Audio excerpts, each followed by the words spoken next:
Welcome to the video explaining the effect of globalization on South Africa. I am Laskarides, a student currently studying an interesting course on globalization. South Africa has been affected by globalization in many different ways. I feel that South Africa has been affected by it for many years. So I feel it necessary to describe a brief history of South Africa, underlying how globalization has affected our country. Before foreigners visited our shores, the land was occupied and used by hunter-gatherers, otherwise named the Khoisan tribe. These people would move from place to place to find shelter and food. They were simple living folk that stayed in the area even when the Europeans visited and occupied the area. The Cape was first discovered by the Portuguese, by the explorers Vasco da Gama and Bartholomew Dias. They arrived in the Cape to find the native Khoisan tribes to be very hostile. They also experienced the Cape's most opposing threat, the Cape of Storms. Because of this, they decided that the Cape was not worth their time and did not settle in the region. They did, however, erect Christian crosses on the region's coasts. This shows us that they did indeed visit and try leave their mark of Christianity.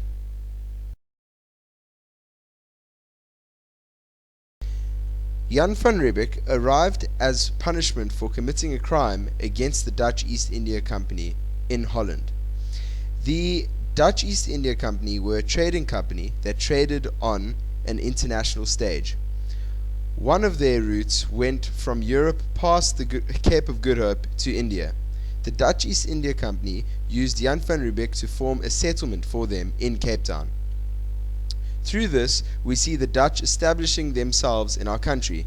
We can see that the castle in Cape Town was an establishment for the Dutch. The castle is still in Cape Town today.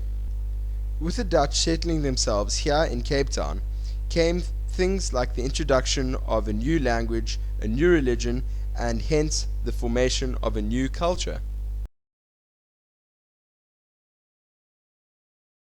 The French soon followed the Dutch. French Huguenots left France to come to Cape Town in 1685. They have left a number of things in South Africa. Firstly, in some family surnames, such as Dupree, there lies a French heritage.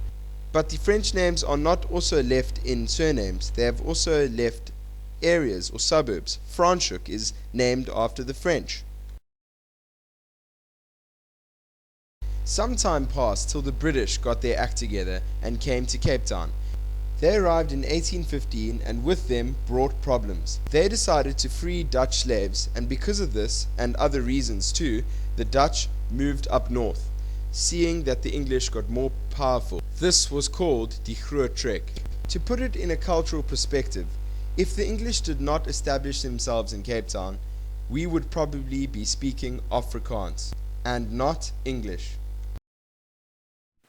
After a brief introduction of the history of South Africa, we can see that globalization has had an impact on who we are as South Africans.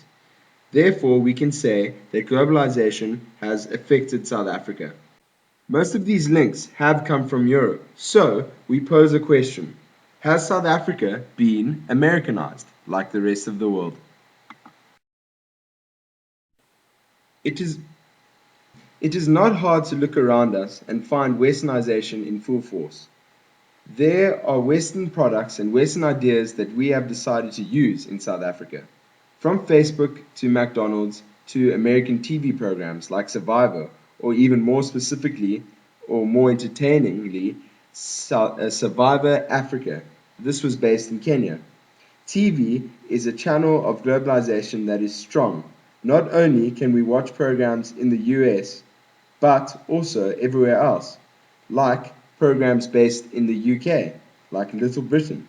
This show showcases Britain's different personalities. This affects South Africans in the way that we become more aware of other nationalities in this small world of ours. Another channel of globalization is music. Today, Anyone around the world could listen to any type of music. A South African could listen to what an American 50 Cent does in his rap tunes. People in the UK could listen to Lady Smith Black Mambaza.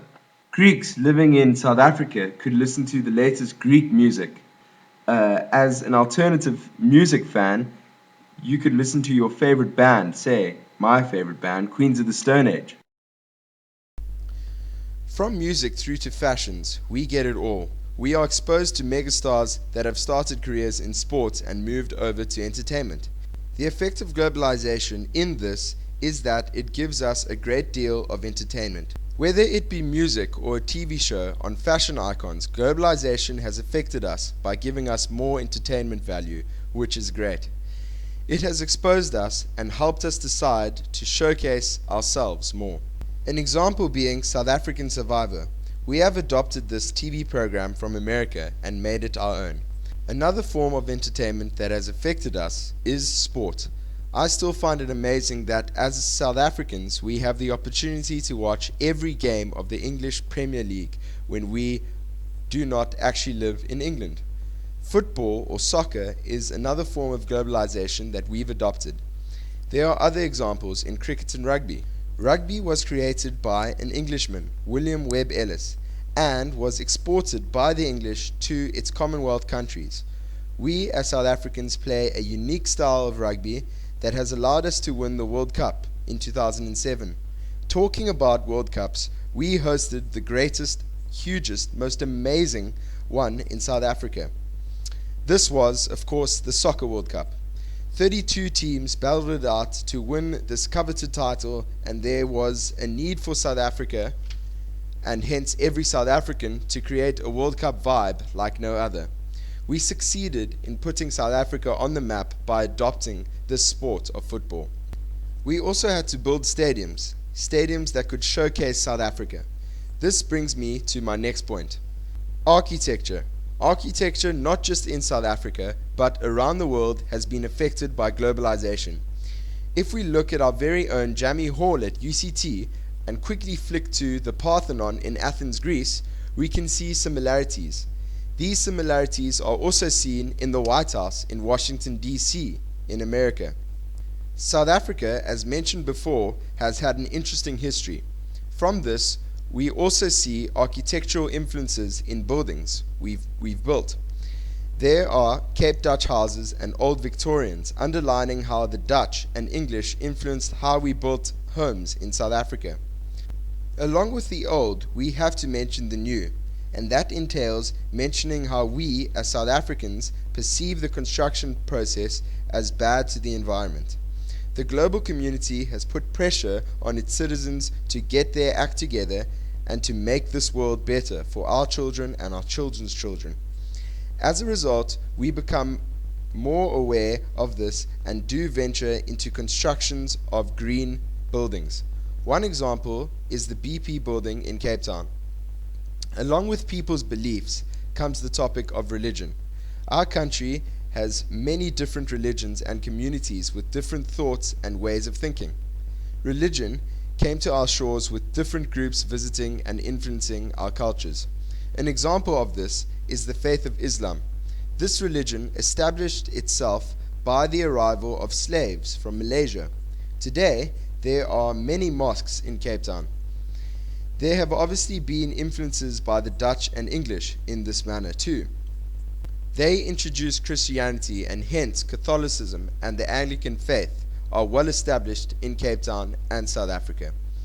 There have also been outside influences in this. For me personally, the Greek Orthodox faith was established by the many Greeks that left Greece for a better life after the Second World War. You can see in the photo the Greek church in Woodstock, Cape Town. Along with people's beliefs comes tradition. One example of us importing a tradition is Halloween. In America, on the 31st of October, many kids dress up, going around from house to house asking for candy. The celebration is meant for the transition from summer into winter in the Northern Hemisphere. Yet, on the 31st of October, when we are said to be going into summer, we will see many kids in costumes walking around our neighborhood asking for candy. We can see that tradition affects South Africa. It is no surprise that religion, and hence people's beliefs, go hand in hand with politics. If we look at South African history, we were in an apartheid. This segregated blacks from whites and discriminated against the blacks. There are certain people that have influenced global politics in the history of the world. And because of this, countries have taken on democracies and an equality way of thinking. There are, however, some communist countries in this world. In a South African perspective, we owe it to the world for putting this pressure on our government before 1994. One of the greatest influences of apartheid coming to an end were politicians abroad, setting laws and publicly saying that apartheid was bad.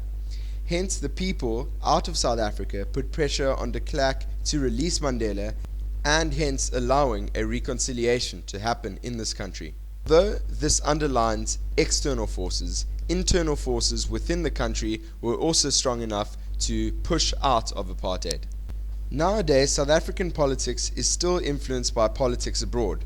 South Africa has made a conscious effort to join forces with other developing countries in the world, like Brazil and China.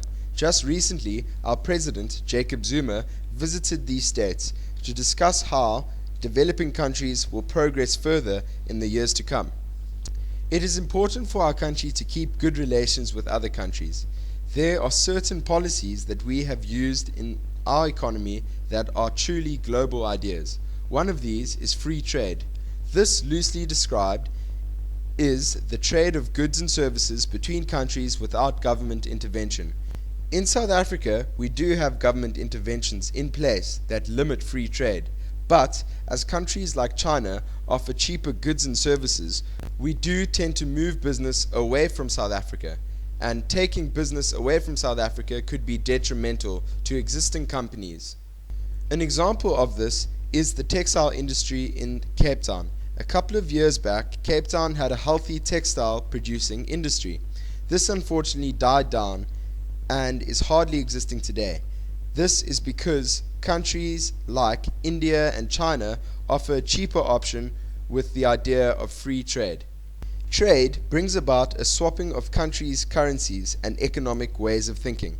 South African Minister of Finance Pravin Gordhan has been influenced by other countries' economic law and policies. Today, in South Africa, we target inflation.